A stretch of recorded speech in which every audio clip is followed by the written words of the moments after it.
আচ্ছা মানুষ সেবা বড় সেবা বা আপনি যদি এক নোট অন্য দিয়ে যদি আপনি আমাকে মার দেন সেটা ওই আল্লাহই কিন্তু নাই আর আপনি দিয়ে যেটা দয়া করব এটা আপনার মুরগি খাওয়ার টাকা।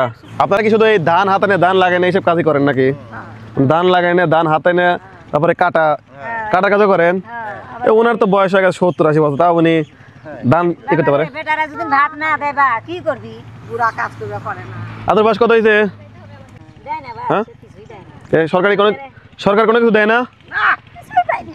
এটা কোনো কথা? আপনারাই তো পাওয়ার যোগ্য লোক, উনি একজন 70 বছর ঊর্ধ্ব মানুষ, দেয় না। আপনারা তো 50-60। কাকা কত বয়স হয়েছে? চেয়ারম্যান রাই খায় বলাই মা, তো কি করবি? 65। এটা আপনার বোন না, আপন বোন? তাহলে তো বয়স তো ওনার 70 হয়েছে, বেশি হয়েছে না? এই বয়সে উনি হচ্ছে ধানে, মানে এখানে আমাদের এই এলাকার পাশে এটা হচ্ছে ধানের এলাকা, মানে ধান বনে বা ধান ওনারা সব কাজই পারে, মানে মেয়ে মানুষ হলেও সব কাজই পারে না? আদিবাসী না? ও আচ্ছা আচ্ছা, বড় কথা, আদিবাসী। হ্যাঁ আমাদের কাটটা তুই আসিবা, আমাদের কাটটা নিয়ে আসলে আমাদের কিছু সমস্যা হয় না। ওইরকমই আমরা হচ্ছে আসলাম হলো আপনাকে একটা গিফট দেওয়ার জন্য, তো ওনার খাওয়া শেষ হওয়ার জন্য আমি কথা বলতেছি। গরিব মানুষ নাই, বাড়ি ঘরই নাই, মানুষের জায়গায় থাকি। আচ্ছা আচ্ছা আচ্ছা, মুড়ি খাওয়ার টাকা দেবো, হবে? খুশি?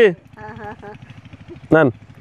আসলে ওনারা হচ্ছে আদিবাসী, যাই হোক সবার উপরে মানুষ তো তাহার উপরে নাই, হিন্দু মুসলিম বৌদ্ধ যে খ্রিস্টান যে যাই হোক নাকি ভাই, মানুষ সবার উপরে তো নাকি? আচ্ছা মানুষ সেবা বড় সেবা বা আপনি যদি এক নোট অন্য দিয়ে যদি আপনি আমাকে মার দেন সেটা ওই আল্লাহই কিন্তু নাই আর আপনি দিয়ে যেটা দয়া করব এটা আপনার মুরগি খাওয়ার টাকা। মুরগি কিনে খাবেন? মুরগি খাবো। হ্যাঁ নেন। আপনাদের সবাইকে 3 জনকে আমরা ধরেন কাকা, এটা জাস্ট একটা গিফট, আপনাদের কেউ করে কিছু দেয় না, এই জন্য আমি আনকমন হিসেবে দিয়ে গেলাম। ঠিক আছে সত্যি ভাই, এই যে দানা না খালি বাঁচবেন, আমাদের কিছুই দেয় না। নেন বাবা নেন ধরেন। উনি আমাকে বলতেছে যে আমাদেরকে কিছু দাও, তো মানে স্বাভাবিকভাবে জাস্ট আমি আপনার ছেলের মতো সেই হিসেবে জাস্ট আপনাদেরকে গিফট করলাম। হ্যাঁ ঠিক আছে, কেউ নাকি কিছু দেয় না এখন, আপনি বললেন যে কেউ না, কেন পৃথিবীর কেউ কিছু দেয় না? দেয় না?